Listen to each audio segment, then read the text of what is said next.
पीछे अगर आप मेरे देखेंगे तो यहाँ पर जो पूरी सिक्योरिटी फोर्स है वो मौजूद है प्रशासन की, और यहाँ पर ये पाया गया कि किस तरीके से आलीशान 4 फ्लोर की बिल्डिंग जो कि एक कमर्शियल एक्टिविटी के अंदर आती है एक रेजिडेंशियल प्रेमिसेस के अंदर चल रही थी। यानी इसका इस्तेमाल सिर्फ रहने के लिए किया जा सकता था, लेकिन यहाँ पर धड़ल्ले से कमर्शियल एक्टिविटी हो रही थी। लखनऊ अग्निकांड के बाद उन सभी इमारतों पर कार्रवाई की जा रही है जो मानकों के अनुरूप नहीं चल रही थी, कहीं ना कहीं सिक्योरिटी लैप्सेस थे। इसी क्रम में कानपुर विकास प्राधिकरण द्वारा ऐसी इमारतों में खासकर कोचिंग सेंटर्स पे कार्रवाई की जा रही है। पीछे अगर आप मेरे देखेंगे तो यहाँ पर जो पूरी सिक्योरिटी फोर्स है वो मौजूद है प्रशासन की, और यहाँ पर ये पाया गया कि किस तरीके से आलीशान 4 फ्लोर की बिल्डिंग जो कि एक कमर्शियल एक्टिविटी के अंदर आती है एक रेजिडेंशियल प्रेमिसेस के अंदर चल रही थी। यानी इसका इस्तेमाल सिर्फ रहने के लिए किया जा सकता था, लेकिन यहाँ पर धड़ल्ले से कमर्शियल एक्टिविटी हो रही थी, कोचिंग चल रही थी। यहाँ पे आप देखेंगे तो सीलिंग की कार्रवाई जो है वो की जा रही है। अंदर गए और ये पाया कि किसी भी तरीके से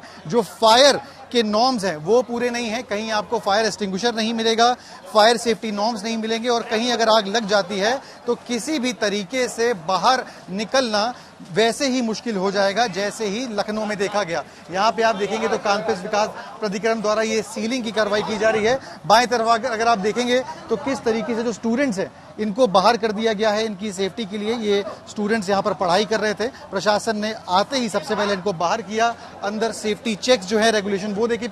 यहाँ पर नीचे अगर आप देखेंगे तो एक बेसमेंट भी है जिसकी परमिशन जो है वो इस बिल्डिंग ओनर के पास नहीं थी, तो कहीं ना कहीं बेसमेंट भी बिना अनुमति के चल रहा था। फायर नॉर्म्स जो थे वो पूरे नहीं थे, ये प्रशासन का कहना है, और साथ ही साथ फायर नॉर्म्स ना पूरे होने की वजह से जो विकास प्राधिकरण द्वारा इस तरीके की सीलिंग की कार्रवाई यहाँ पर की जा रही है। यहाँ पे आप देखेंगे तो विकास प्राधिकरण के सभी अधिकारी मौजूद हैं, मौके पे पूरी फोर्स मौजूद है, और इस तरीके से जो पूरी गली आप देखेंगे ये रेजिडेंशियल गली है, और यहाँ से धड़ल्ले से पूरा कोचिंग का व्यापार किया जा रहा था। एक बिल्डिंग नहीं है, कई ऐसी बिल्डिंग है जो रेजिडेंशियल प्रॉपर्टी तो है, लेकिन उसके बाद भी कमर्शियल एक्टिविटीज वहां पर किसी न किसी तरीके से चल रही थी। एक बड़ा एक्शन, लेकिन सवाल वही कि लखनऊ कांड के बाद ही क्यों इंतजार करना पड़ा ऐसी कार्रवाई का, स्वतः संज्ञान लेके पहले ऐसी कार्रवाई क्यों नहीं की गई। हमारे साथ बात करने के लिए मौजूद हैं कानपुर विकास प्राधिकरण के सचिव अभय पांडे।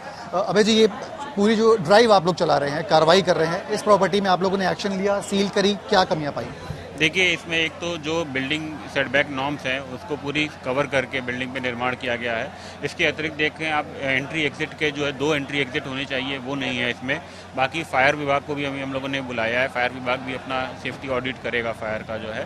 तो चूँकि इसमें बड़ी संख्या में बच्चे अभी कोचिंग में पढ़ते हुए मिले हैं, तो इसलिए तत्काल जो है इसको हम लोगों ने अभी संचालन इसका रोक दिया है, और हम लोग जब तक फायर डिपार्टमेंट या बाकी क्लियरेंस न ले लेंगे तब तक इस प्रकार से बच्चों के जो है जान माल से प्रकार का कोई क्षति न हो, उसको देखते हुए कार्रवाई की जा रही है।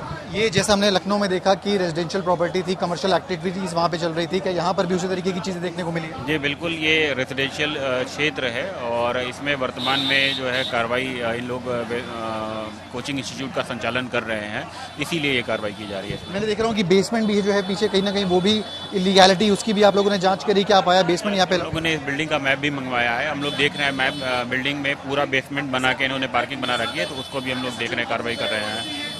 ये थे कानपुर विकास प्राधिकरण के सचिव, जिन्होंने बताया कि क्या कमियां इस पूरी बिल्डिंग में मिली है, किस तरीके से रेजिडेंशियल प्रॉपर्टी में कमर्शियल एक्टिविटीज चल रही थी, फायर की कमियां थी, बेसमेंट जो था वो अलाउड नहीं था। तो इस तरीके का जो एक्शन है लगातार उत्तर प्रदेश में अब किया जा रहा है, लेकिन सवाल वही है कि क्यों इंतजार करना पड़ा, पहले ये एक्शन नहीं लिया गया।